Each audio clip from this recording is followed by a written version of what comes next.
Bom, pessoal, nós estamos aqui agora com o Roberto Queiroga. Roberto Queiroga, que é sócio executivo ali da Eixo Institucional, que fica em Brasília, e também é diretor ali da SEBRA, que é a Associação Cerealistas do Brasil.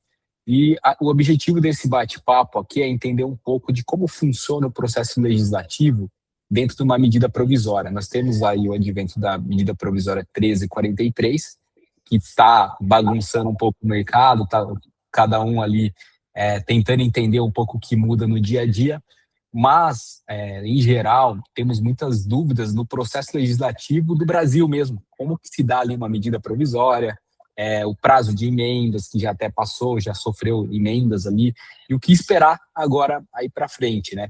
Eu queria pedir para o Queiroga fazer uma sua apresentação ali melhor e a gente já entrar nesse assunto aí da MP.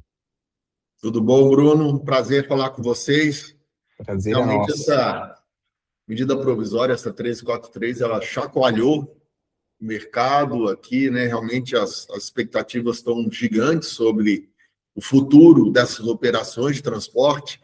Acho que hoje tem muitas dúvidas materiais sobre até o conteúdo da MP, questão de fiscalização e o alcance que ela possa ter, até em função de todo o processo legislativo que nós vamos vivenciar aí nesses próximos dias, né? Entrando Sim. na sua pergunta, o processo legislativo, a medida provisória, ela, desde que foi apresentada 19 de março, ela vai ter 60 dias de tramitação, podendo ser prorrogada por mais 60 dias. Ela já tem força de lei, mas existem dispositivos legais dentro da MP para calibrar a sua vigência, né? Porque existem muitas questões operacionais com relação a sistemas, integrações da fiscalização, que vão ser necessários alguns esforços regulatórios e técnicos por parte da NTT mesmo, para poder vencer esses obstáculos aí com relação à fiscalização que eles estão pretendendo fazer. Então, são 60 dias, 60 dias vence de 17/5, e depois pode ser prorrogado por mais 17, mais 60 dias, né? Mais 2 meses. E essa prorrogação, ela parte da onde? Quem pode decidir prorrogar ela? Não, isso é um ato da mesa mesmo, do Congresso mesmo, que faz essa prorrogação automática quando há necessidade por conta do trânsito legislativo que existe nas duas casas e no Congresso. Mas a expectativa é realmente que isso daí vai se estender um pouco, porque a agenda legislativa está muito exprimida em função de muitas matérias que vão ter que ser apreciadas. O ano ele está mais curto em função do período eleitoral, o excesso de feriados, Copa do Mundo. Então, muito provavelmente vai ter que estender esse prazo da sua vigência. O ato inicial da tramitação do processo legislativo da medida provisória é a instalação da comissão mista, que é uma instalação que ela é feita em ato da mesa também, com deputados e senadores, que são indicados pelos partidos, e existe um revezamento entre a presidência e a relatoria da comissão mista, né?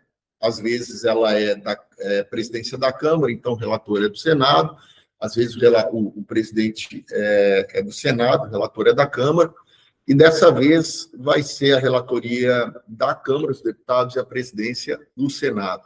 Vai ser assim e a composição da comissão mista, que vai votar no relatório, onde vão ser feitas várias discussões internas dentro dessa comissão mista.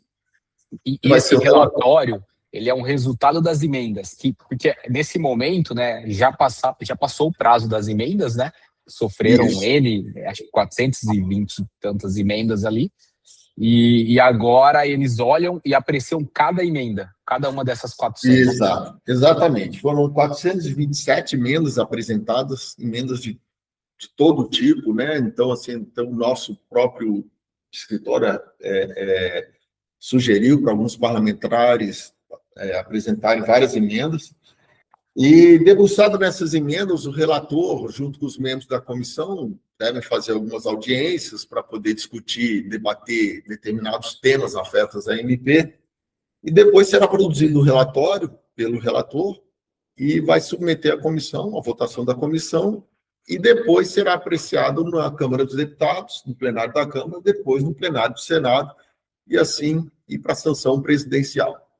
Então, existem vários cenários, tá, Bruno, com relação a isso. Primeiro, lógico, dessa tramitação acontecer de forma padrão, e existem casos em que a própria medida provisória ela caduca, ou seja, ela não é votada, não é apreciada, e seus efeitos também são praticamente tornados nulos, né? Então, Perfeito. existe alguma expectativa por parte do mercado, por exemplo, de que essa medida provisória vai trazer tantos constrangimentos do ponto de vista operacional e de interpretação e tudo mais, que poderá forçar até uma caducidade mesmo por parte do legislativo, o que Entendi. realmente seria um transtorno do ponto de vista político junto aos caminhoneiros. A gente sabe que isso é uma demanda da base dos caminhoneiros. Isso daí realmente... E ela até foi criada para se evitar uma greve, né? Exatamente. A discussão do piso mínimo de frete, ela veio desde o Fórum de Transporte Rodoviário de Carga, que é um fórum mantido pelo Ministério de Transportes, que tem a participação de embarcadores, transportadores e caminhoneiros autônomos, né? E esse fórum, ele acontecia antes da greve de 2018. É um fórum muito antigo. A gente sempre via uma preocupação por parte da categoria em realmente melhorar, lógico, a receita dos caminhoneiros, a sua lucratividade. Eu acho que é legítimo, mas os embarcadores nunca acreditam no tabelamento ou definir um piso mínimo como uma solução imediata da questão, né? Haja vista o que vem acontecendo, né?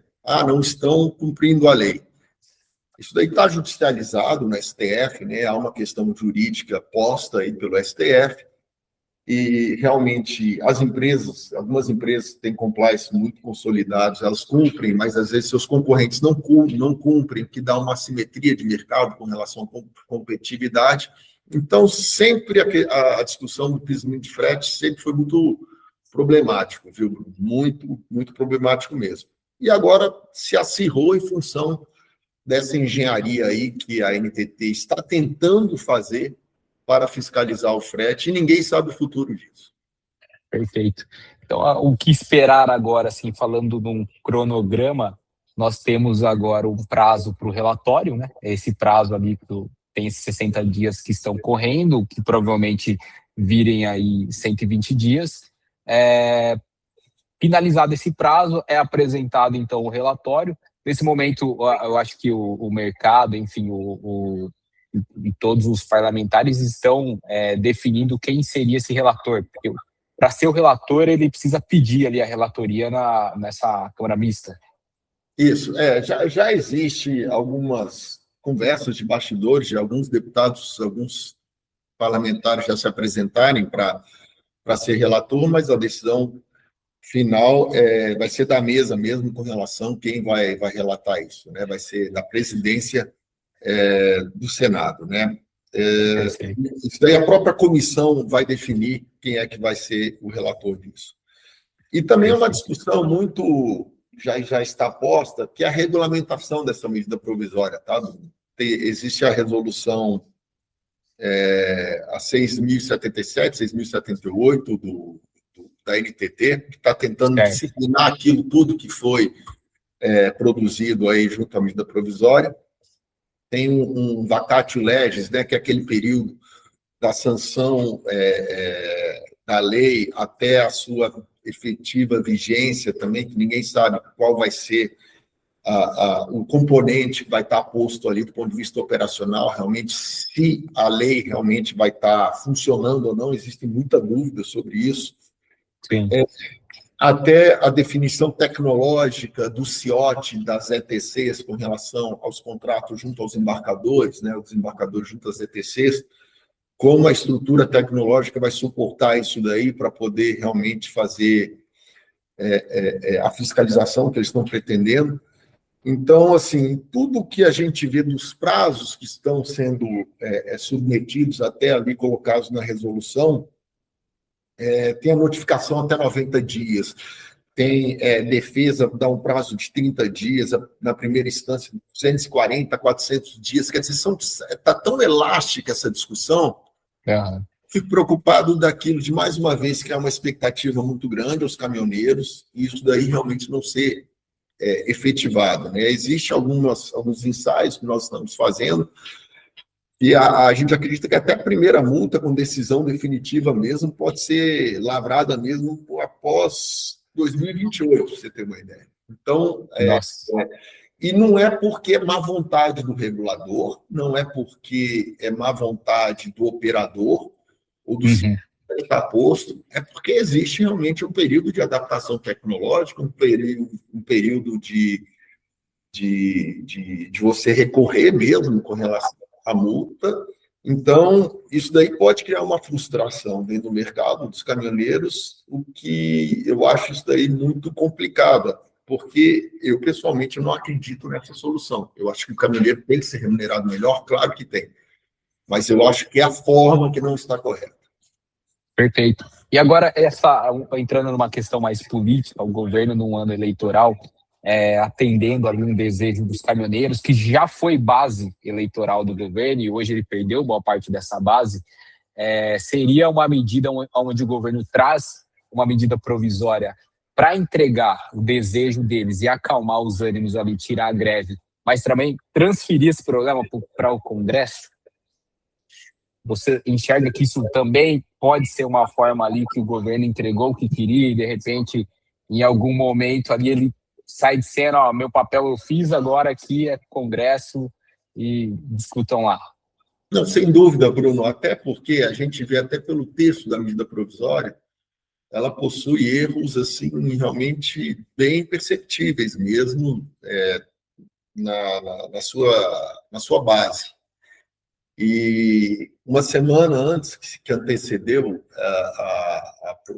a medida provisória, a gente viu realmente as redes sociais fervendo com relação a ameaças de greve, assembleias de caminhoneiros em várias regiões do país para definir isso. E a exemplo que nós vivemos em 2018, e por ser um ano eleitoral, o governo realmente correu para que isso não acontecesse. E eu vejo, até escrevi um artigo foi publicado na CNN, o governo fez isso de forma tão atropelada que fez um texto mal feito, que vai gerar mais problemas do que soluções, que não será bom para os embarcadores, certamente, para os transportadores e certamente para os caminhoneiros autônomos também. Então, eu acho que eles correram para resolver um problema e está ocasionando problemas muito piores do que hoje nós estamos vivendo. Perfeito. Agradeço, Queiroga, mais uma vez a disponibilidade de estar com a gente aqui, esclarecendo um pouco mais para os nossos parceiros, clientes, amigos, aí, todo mundo que está acompanhando o canal. E espero em breve que a gente esteja falando de mais atualizações aí dessa lei. Muito obrigado. Eu que agradeço, Bruno. Um grande abraço aí, abraço a todos aí da CIP. Obrigado.